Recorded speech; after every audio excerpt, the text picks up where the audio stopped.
So good evening, everyone, and welcome to the third and last lecture of this series.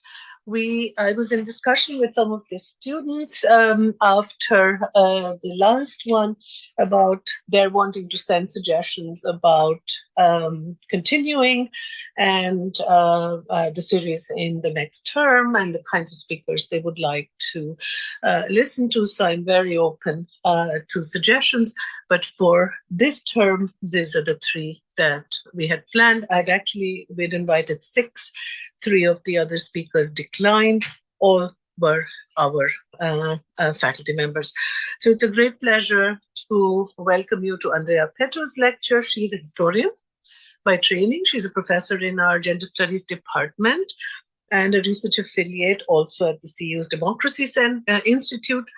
She has worked on gender, goes without saying, but also on Holocaust and the politics of the Holocaust, politics of memory of war. Her work has been translated into 23 languages. Among the topics that Andrea has addressed, and this is part of what she will share with you, this is a course which was an OSUN-wide network course, which she was teaching with colleagues, and it is about bringing, as she says, the conversations on Holocaust and anti-Semitism together with conversations on gender and colonialism. So it's about very many separate strands in the discussion, which have each had an intellectual trajectory, of course, of their own, a political trajectory of their own, but have also been held in very separate kinds of communities of scholars.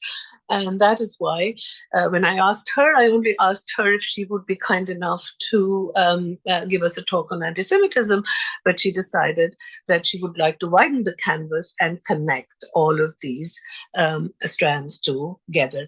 In 2018, Andrea was awarded the All-European Academy's Madame de Staël Prize for Cultural Values, and in 2022, the University of Oslo Human Rights Award. And she's been teaching courses on European comparative social and gendered history, gender and politics, of course, women's movements, qualitative methods, oral history, and as I said, the Holocaust. She has a very long list of publications, which are all there on the website. So I'm only going to mention 2. The Forgotten Massacre, the latest of her books. It's about Budapest in 1944. I think this is the book which has raised a lot of controversy in Russia as well. The book before that I want to mention is Women of the Arrow Cross Party, Invisible Hungarian Perpetrators in the Second World War. So just one reminder before I give her the word, and that is, we are in Austria. It's a very particular context for those students of ours who are not aware of the legal context in which the university operates, and that is, in Austria, Holocaust denial is a punishable offense. So it's the same as in many European countries, but there are students of ours who come from outside who may not be aware of this fact. So I think it's important to point this out.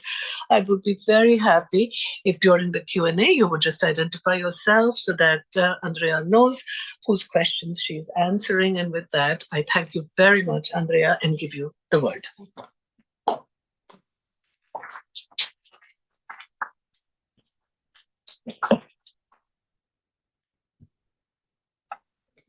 So, thanks for the invitation, Rector Andrea, to the lecture series, which reflects on contemporary challenges, showcasing the work of CU faculty.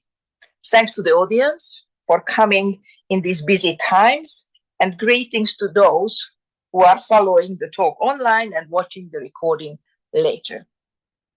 I'm sure that when you received the invitation to the talk, you were thinking, has Andrea lost her mind? Address in one 50-minute talk all the toxic and controversial issues of today? Of course, I do not have the philosopher's stone in my pocket to solve all these issues promised in the invitation. Rather, this talk addresses the complexities of these topics that are of urgent global importance in our era, continuing discrimination, forced migration, socially sanctioned violence, and war. I hope that this talk will offer new thinking about the relationship about these four distinct but overlapping historical, cultural, political phenomena: anti-Semitism, Holocaust, colonialism, and gender.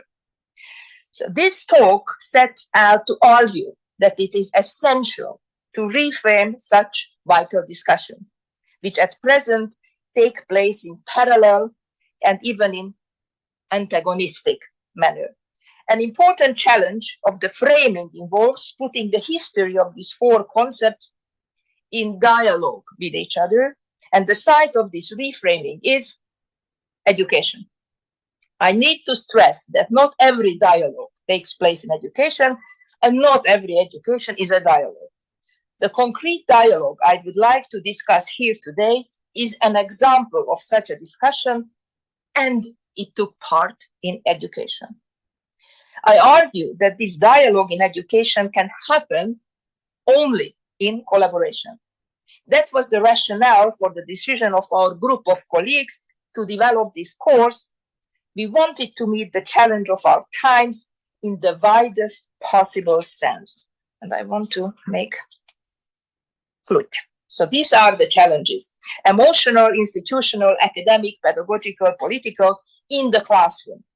This was the beginning of our educational experiment financed by the Open Society University Network over the past 2 years. And we are excited about the upcoming term. Because of the transformation of OSUN, this educational experiment needs to look for a new home for collaboration from 2025 onwards. So collaboration is the key term in this talk as a methodological innovation. Collaboration means three types of collaboration. First, the dialogue between the faculty. The instructors have collaborated planning, designing, and teaching the joint sessions. Second, the collaboration among students. And third, of course, the work together, the faculty and the students. It is worth noting that the faculty and the students range from a diverse range of international and cultural backgrounds. This diversity strengthens the emphasis on dialogue and collaboration. The collaboration happened online, and this online collaboration, I will explain later, brings many benefits, including learning from peers and innovatively redefining the ideas of students through the course content. Let me solve the puzzle now. Who are those who are collaborating? So these are the four collaborating institutions: the CEU, the Birkbeck Center for Antisemitism, the SOAS, and the University of Witwatersrand, Johannesburg. And the faculty consisted of David Feldman, you see the names, Yair Wallach, Merle, Adam Levin, and Telly Nates, the director of the Johannesburg Holocaust and Genocide Center in South Africa, who was a guest speaker and coordinated the students' practical work. And there were two TAs, Peter Buchmüller and Teresa Marshall. And you need a village to do this kind of work. And the village also consists the administrative support, those who are usually not acknowledged in university setting. So let me just thanks for those who are listed here, because without their wisdom and support, this would not have happened. And we had a previous history of collaboration, which actually needed for this trust to collaborate about these really important issues. I have collaborated with David Feldman on a project in the Ben Gurion University. David Feldman and Yair Wallach collaborated through the Israel Academic Research Forum on the British Mandate in Palestine at SOAS. And I co-hosted with Telly Nates a podcast series at the Johannesburg Holocaust and Genocide Center entitled Sleepwalking Through the Assault on Democracy, and the other follow-up series, Standing Up Against Assault on Democracy. Telly Nates also collaborated with Merle Williams and Adam Levin through WIT's African Center for Study of the United States and through the Johannesburg Holocaust and Genocide Center. Yair Wallach and David Feldman were both very active in debates about the dimension and the causes of anti-Semitism in the Labour Party. And Merle Williams was very active in the anti-apartheid movement. I also do not shy away from fighting fights out there. And of course, I'm also supporting gender studies and academic freedom when there is a need. David Feldman, Yair Wallach, and myself, we signed the Jerusalem Declaration suggesting new ways to fight against anti-Semitism. The previous collaboration, and that's why I spent time discussing it, were important maintaining the trust and building alliances. The faculty included these high-profile, internationally acknowledged academics who have been through fire of academics and political debates. These fights make you politically savvy and appreciate institutional opportunities. So thank you. All of us are well-published and professionally acknowledged with tenure, and which allows us to experiment and to make higher education better. We also try to involve colleagues from the Al-Quds University from the West Bank, but we failed, despite previously good personal and professional ties. We must acknowledge the difficulty that oppressed and marginalized communities often experience the paradoxical effect that they are required to rally around the flag. Being marginalized by the majority, members of the minority group cannot afford to be excluded by the minority as well. Therefore, to our greatest regret, we were unable to open dialogue for colleagues in Palestinian institutions. Who were the students? Approximately 50 students, 10-15 per institution, became involved in this lively exchange of ideas, creative knowledge production, and challenging projects that interface their lived experiences. Because that contributing institutions span 3 continents, students interacted regularly with faculty members and peers from diverse intellectual and cultural backgrounds. This required extra sensitivity to balance academic inquiry and lived experience. In fact, the cultures of hate and oppression push the conventional boundaries of academic work, opening onto questions of engaged citizenship, social justice, and human rights activism. We had very different student bodies. CEU students hail mostly from Central and Eastern Europe, US, South Asia. The Birkbeck students are MA students who are also working full-time and paying for courses that they think will advance their career. The SOAS students come from the Middle East and Britain, where the University of Witwatersrand students are English-speaking Africans, and Jewish background. So the structure of the talk, in this talk, after I introduced the actors, faculty, staff, and the students, the staff will remain invisible in the rest of the talk, but I'm still grateful for them. So I would like to address the 5 challenges and then how this collaboration was addressed. I refrain from using the verb solved, but I would say addressed these complex issues. And I will bring in what the students learned, excerpt from the students, and I will finish the talk with our plan to cover and to continue this conversation. So here are the 5 challenges: the emotional, institutional, academic, and digital challenges. So let's see the emotional challenge. The contemporary moment in which we find ourselves is shaped by environmental destruction, political polarization, structural and other forms of violence, and the transformation of liberal democracy into autocracies of different forms. This explains the predominance of apocalyptic visions and doomsday scenarios in contemporary political discourse, media, and education. We are all exhausted, hopeless, hurt, depressed. In discussion in university cafeterias, faculty are complaining about lack of funding, uncooperative and demanding administration, uncooperative students. The stories of success and joy that we feel after an enlightening discussion with colleagues and students are rarely told. Moreover, the lack of new analytical tools to understand the new development in political, cultural, environmental challenges also contributes to this confusion. So this talk is a humble attempt to offer some analytical and practical tools. Unfortunately, this kind of grim storytelling is typically also utilized in exclusionary, racist, heterosexist ways to instigate fear and insecurity and to propagate increasingly repressive nationalist politics. At the same time, grim storytelling plays a major role in the social sciences, where the responses to contemporary stage of the world has often been to focus on decline, suffering, collapse, and conflict. This grim storytelling is also manifested in academic practices when communicating with open public statements, communicating through bold assertions and feeling hurt when others do not think what we feel that they should be thinking, and or dismissing opinions that differ from our own. So, the institutional challenge. Higher education is a form of producing, sharing. Sharing will be the key word.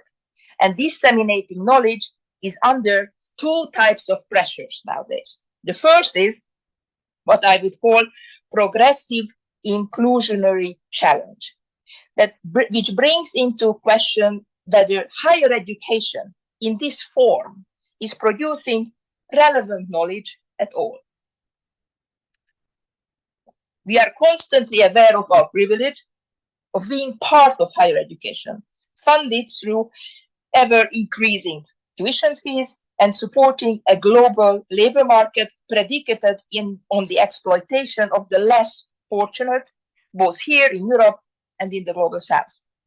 The awareness of this privilege and the suffering of others places a moral duty on us to produce knowledge that is not only marketable in the ecosystem of global publishing companies producing peer-reviewed journals and books, but actually contributes to the emancipation of the exploited and, in the long run, tip the scales.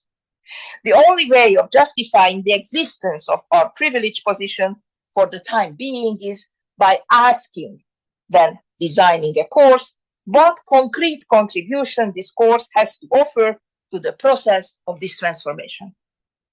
The second challenge is what I call neo-Puritanism, is an ideological challenge, aiming to make a new system of values hegemonic in their own, often parallel higher educational system, which is hijacking universities and academic validation. A good example is the Matthias Corvinus College, founded in 1996 in Budapest by one of the Fidesz, the Alliance of the Young Democrats oligarchs, during the left liberal government. Today, the list of the faculty has a very low level of academic credibility and authorization. Now, as a part of the institutionalization of this institution, they involved Tucker Carlson, a prominent Trump supporter, but also they hired from the Technical University Dresden, Warner Palzer, who was fired because of his close connection to Peto. However, by 2020, this institution was receiving exactly the same amount of financial support as the Hungarian higher education as together, and its endowment rivaling that of the University of Oxford. Therefore, they bought a university here in Austria, just because they could afford it. And this Matthias Corvinus College is just one example of the institutions that make up today's illiberal scientific landscape that recognize the power and the importance of higher education. Ignoring these challenges in the long run will have strategic consequences. Academic challenge.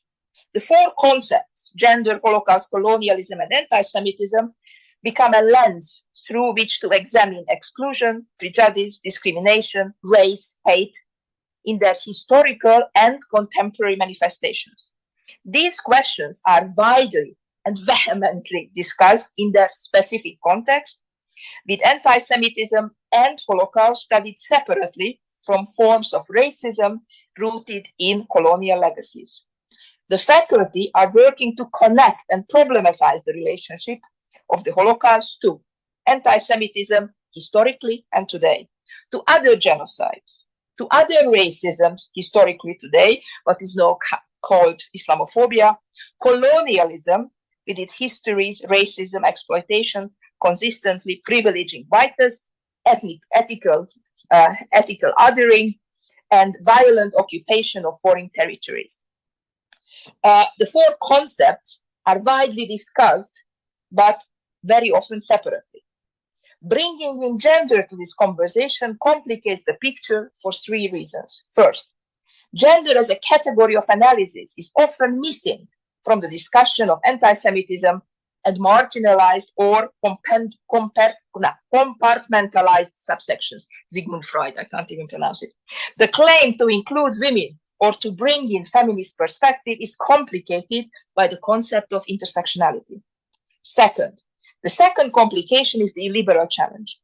Hijacking of feminist discourse, vocabulary, institutions by force that empty and instrumentalize the hard-won achievements of equality politics is particularly painful and confusing. The third, the gender equality discourse has been hijacked by neoliberal forces and often used as a tool of soft power for domination. The fact that academia and higher education has become a war zone in which gender studies, the study of anti-Semitism and colonialism are the battlefield. Whatever happens in these battles, it will influence the future of higher education and how knowledge is produced, shared, and evaluated. The digital challenge. What is it that we are teaching? How do we assess the result in time of the ChatGPT? Is it worth teaching a knowledge that ChatGPT can generate within a second? That's why it is important that the alternative tools of knowledge production and practices of political engagement, which are already being put into effect in various activist communities through Europe and beyond, become more visible and are put into critical conversation. It is equally important to translate these alternative tools of knowledge production and political engagement into a methodology by which students can acquire skills and competencies that enable the participants in transformative politics on a larger scale. To this end, the reconsideration of the potential of critical scientific praxis is urgently required. The precondition of critical social scientific practice in teaching is teaching in higher education, although I do not think that social scientific praxis is possible outside of higher education in the institutional framework of NGOs, as a resistance to neoliberalism and illiberalism are also playing an important role. Political. The academic dialogue is timely initiative which soberly probes questions of equity, justice, and remembrance. There is a pressing need for innovative educational work when neo-tribalist political tendencies are seeking to alter and contest Holocaust memory on a broad scale. Similarly, the legacies of colonialism have left their imprint on public memory, cultural prejudice, racism, and anti-migrant sentiment in a notionally post-colonial world. Disturbingly, the recent pandemic has revived persistent narratives of exclusion, othering, and nationalized victimhood, together with new forms of sinister solidarity that resonate with their historical analogues. The attack on Israel on 7th of October and the ongoing war in Gaza have also signaled how important this conversation is. So, this list is challenging and humiliating, right? How all this can be handled in an MA course. And of course, when you feel a little bit overwhelmed, of course, the students were also overwhelmed, so they were totally afraid. So we were asking the students, what are you afraid of? And this was anonymous, right? And here is a list So the fears were related to the configuration of the course. It was online. It included a heterogeneous student body, which they were afraid that they were not being able to participate because it's a big class. The electricity blackout in South Africa was always an issue. The technology of teaching, they were afraid of the other students, the peer pressure. They were afraid of their own ignorance. They were afraid of the novelty of the approach, and also about the passionate and knowledgeable professors. I mean, we always forget that this might be very humiliating as well. And of course, they were afraid being labeled as anti-Semite, right? So how they spoke about this course, I mean, here are the two podcasts from where I'm actually taking excerpts, how the students are reflecting on the course, what we have been doing. It is at the CU podcast library. So the emotional, let's go through the challenges, right? What are these challenges? How did we address theoretically, methodologically, and how the students reacted? So the emotional challenge, the theoretical response. Can we move theoretical, methodological, practical, and the student response, and then the 5 challenges? Can we move beyond pessimistic frameworks while at the same time developing new tools to understand and transform the social, political, and environmental challenges that we face in Europe and beyond? What are the consequences of this grim storytelling dominating these realms and increasingly the aesthetic realm as well? Higher education is a key for formulating and sharing the better stories. Better stories? What are those better stories?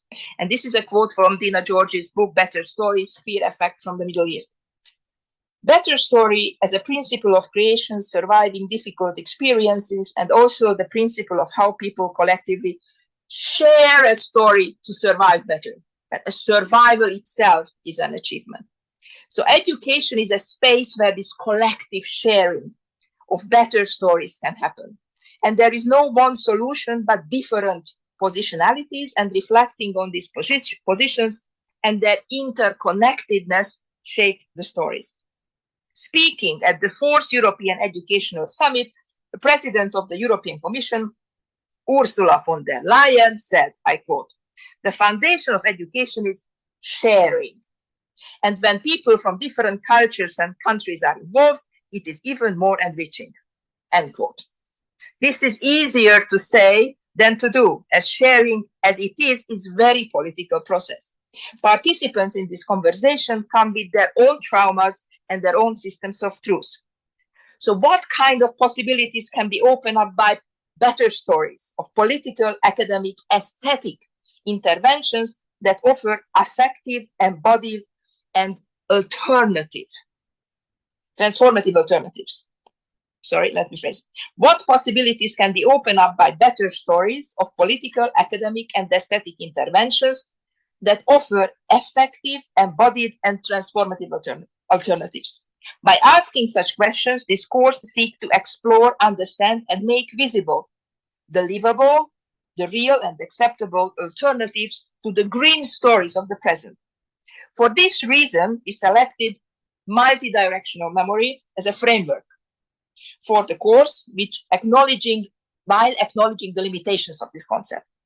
The sharing of collective stories in the course is a powerful tool to fight against grim storytelling and competitive memories. This was supplemented by rethinking the concept of empathy, which is built on difference and not on identification. Following the work by Goldberg and Bashir, reaching a dialogue not based on identification, but on different conversation and mutual recognition might be open for options. Method. Can we think collectively of better society and tell better stories? Now it seems that we are losing the hegemonic fight against hate and exclusion, which is not an unfortunate accident. The recent rise of illiberalism and neo-fascism is not a natural catastrophe. It has its reasons and causes. More importantly, it has interconnected histories. And even earthquakes, one of the ultimate natural catastrophes, can be forecast if one is attentive enough. During earthquakes, some well-built houses withstand the tremor, while others collapse. How stable construction is only known once the tremor comes. Social upheavals can happen and will continue to happen. We need to understand how to build edifices, in this case, spaces of critical knowledge production that resist earthquakes. We can only stop sleepwalking with a culture that comes from education as a site of sharing better stories. Education matters because that is an important space for sharing. It is not an accident that it became a contestation and delegitimization recently. In the case of gender studies, programs in Hungary, a deletion of gender studies from accredited study list went smoothly. In Romania, when the same was attempted, public demonstrations and protests prevented this delegitimization from happening. How can we collect better stories? Students choose their own stories, they work together on the course, and they narrated and presented it. How? Concrete. An example of this work in practice of reaction on attacks on gender studies. The course conceptualized, the other example is anti-Semitism. Conceptualized anti-Semitism as a reservoir for hate, following the work of Feldman and Ben Gidley and Brendan McGee. And here is the definition of anti-Semitism we used in the course, which is understanding anti-Semitism as a reservoir, right? A deep reservoir of stereotypes and narratives, one which is replenished over time, from which people can draw with ease, right? So this is not a poison there. In my class on how gender became the site of hate, I put this definition into conversation of my interpretation of the different anti-gender campaigns. We argued with my colleagues, Jabalska and Kovac, that symbolic glue is a metaphor for a discursive phenomenon that are somehow able to tap into people's feelings of uncertainty about the world around them and direct their attention towards societal issues. In the illiberal states, gender was quickly put to work as a symbolic glue. First, illiberalism united separate contested issues and attributed them to the umbrella term of progressive agenda. Then, based on a previously constructed dynamics, when perceived gender as a threatening concept, the notion of so-called gender ideology got introduced to signify the failure of democratic representation. Opposition to the so-called gender ideology became a means of rejecting certain facets of the current socio-economic order, from identifying politics to the human rights paradigm, with the latter described as an empty signifier only used in political battles. It assumed a unified and homogeneous so-called gender agenda, which postulates as strong and threatening. The opposition to gender is also a possibility for the illiberal right to create a broad alliance and unite various actors that have not necessarily been eager to cooperate in the past. Thus, gender also becomes a symbolic glue that binds together heterogeneous religious and political forces, aiming to define what normal is.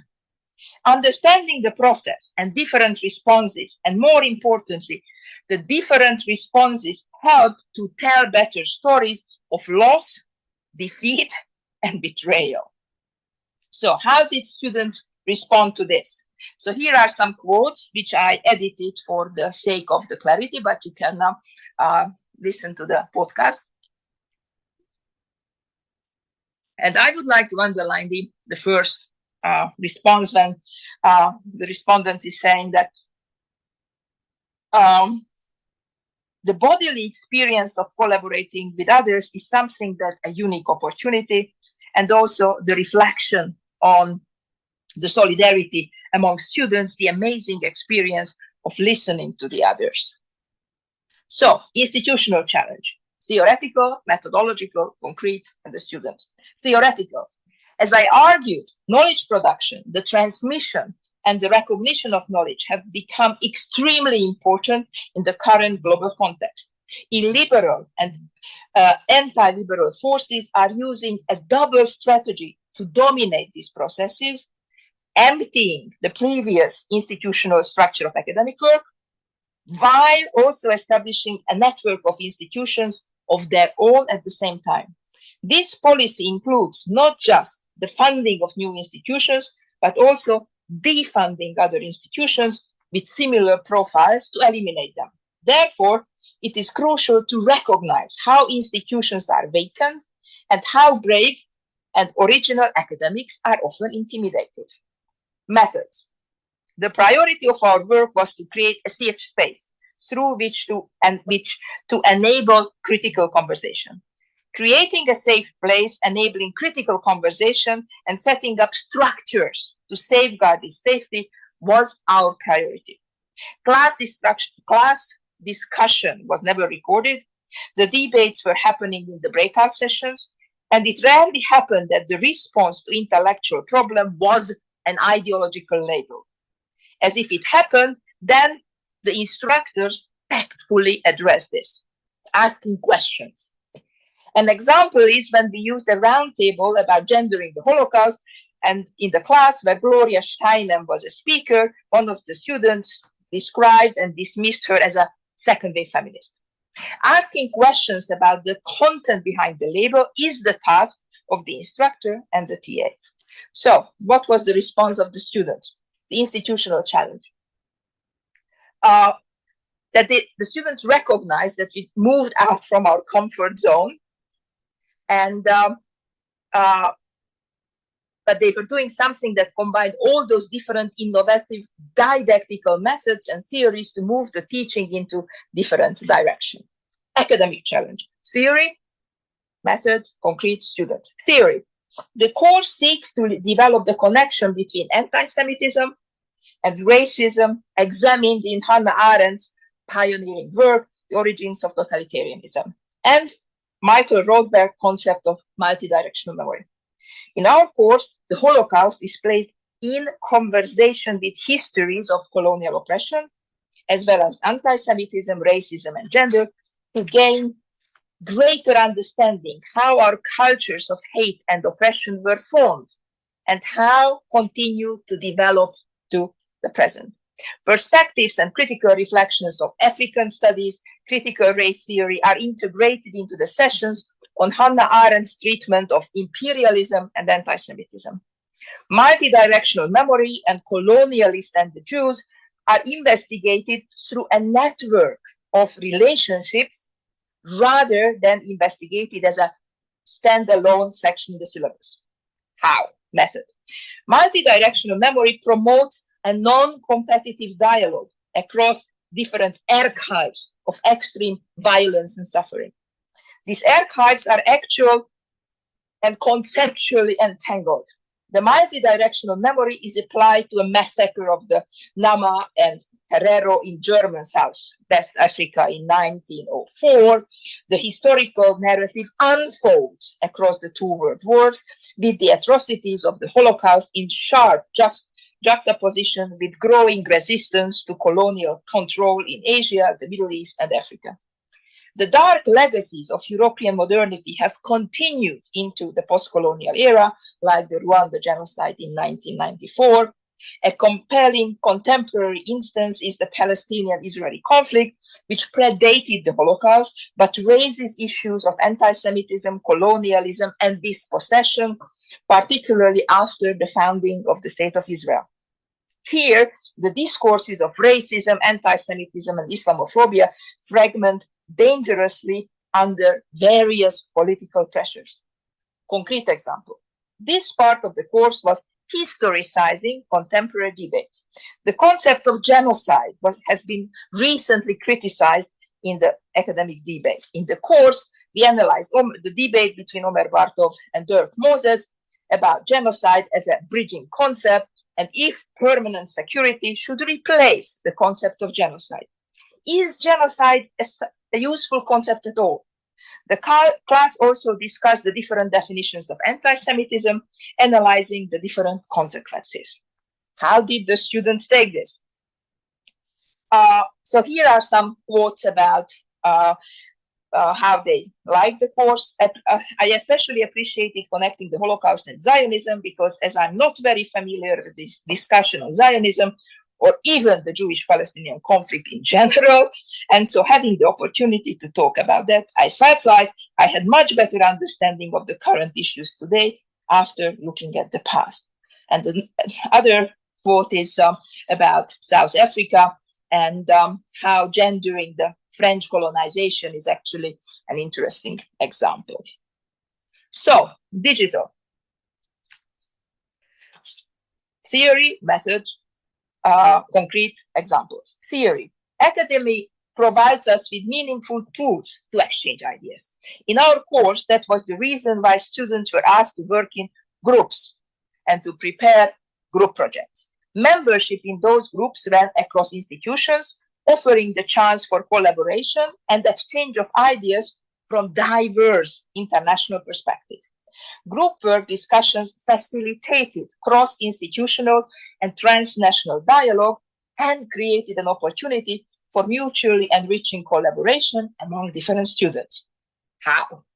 The group work of students is a vitally important part of the course, but it was challenging to decide whether to conduct this engagement asynchronously or synchronously. The partners all agreed that an asynchronous approach would be too complicated for the students. Most of them are actually working full-time. Therefore, decided to have an in-class group work using breakout rooms and Zoom. The students were divided into 4 smaller groups, including students from across the different institutions, to juxtapose ideas and thoughts to include a diverse set of perspectives and backgrounds. This setup was also meant to encourage participation, particularly by those students who tend to be shy about sharing their thoughts in a plenary discussion. Initially, each group had a moderator to facilitate the discussion and record a summary of the key points raised in a shared Google document. Faculty members were also free to join these groups to follow the conversation. Students, however, later indicated that this arrangement sometimes created uncomfortable environment for them. Therefore, it was agreed that it would be no longer be a faculty member and a moderator in a small group. Students now moderated their own discussions, completed the summary on the Google document. This also helped them afterwards to take more initiatives in reporting back in the plenary discussion. We experimented with innovative assignment, enhancing collaboration between students coming from different backgrounds.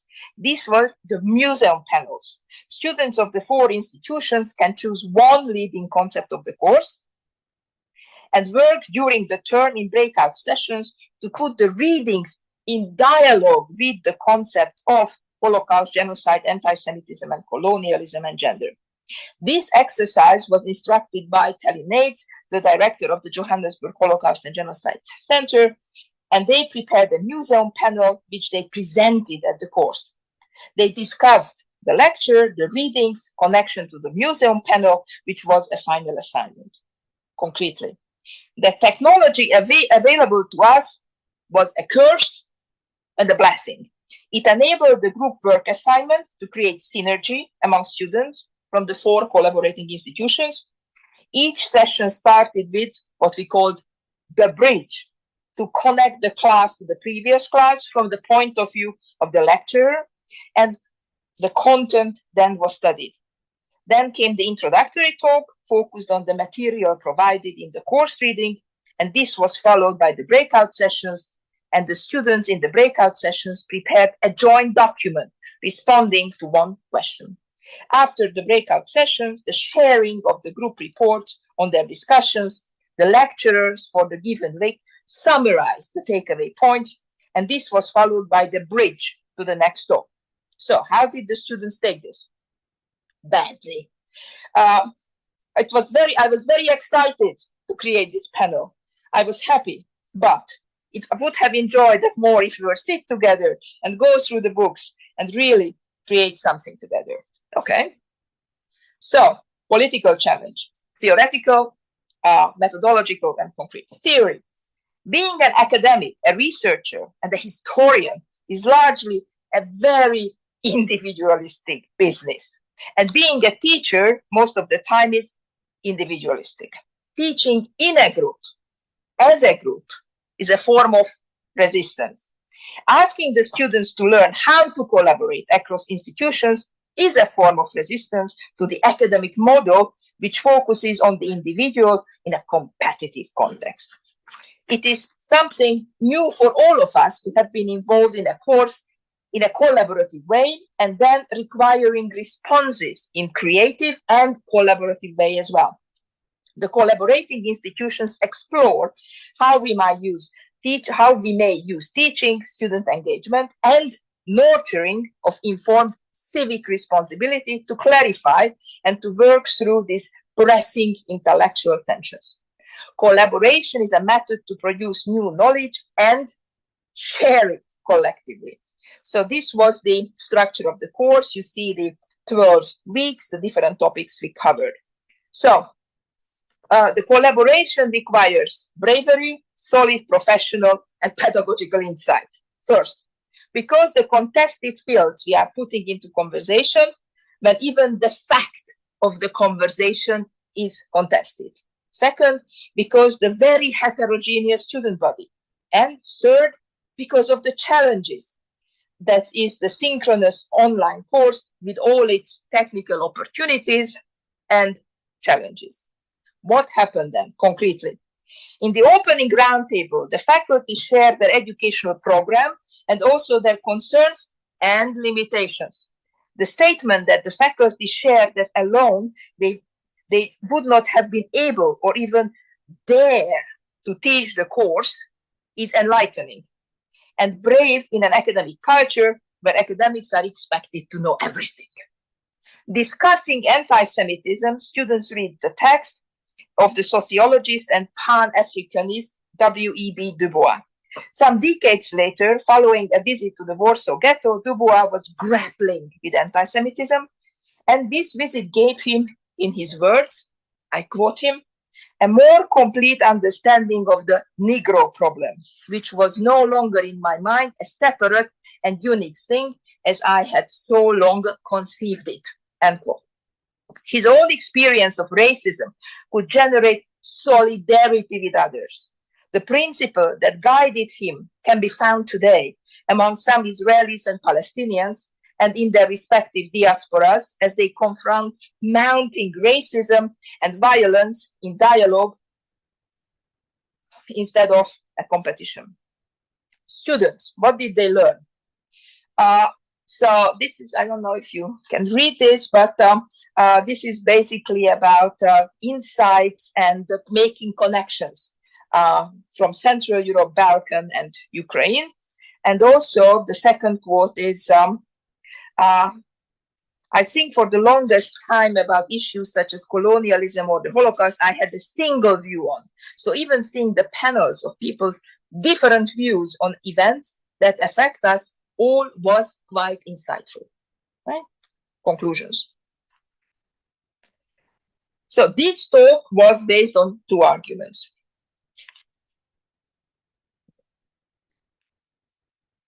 First, grim storytelling only gives access to part of the story and therefore needs to be supplemented with better stories that generate an understanding of human potentiality, creativity, resilience, interconnectedness, and shared vulnerability. This sharing can happen in a collaborative educational setting.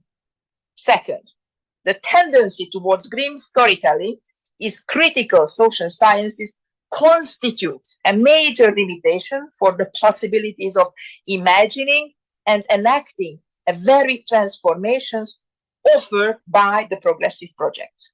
The possibility to collaborate is a way to reflect and rethink previous orthodoxies, including a claim for a hegemonic and only possible interpretation of gender.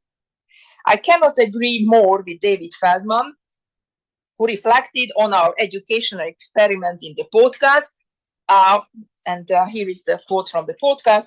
The course rethink the relationship between the elements of societal and political engagement in ways in which it hasn't been addressed in other courses that I have taught. Different participants come to this course with different perspectives. Other perspectives exist among the faculty and the students, and see them working out and come into contact and dialogue with each other is a part of what it makes interesting and exciting.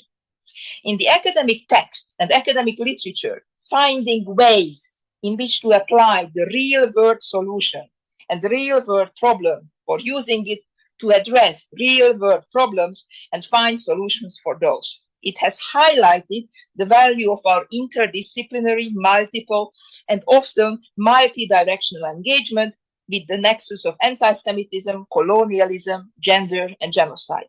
Sadly, these topics have remained all too relevant since, as vividly witnessed, for example, the war in Ukraine, but also by the lingering after effects of colonialism through Africa, as well as the war in the Middle East. Sorry, that was Sigmund Freud again.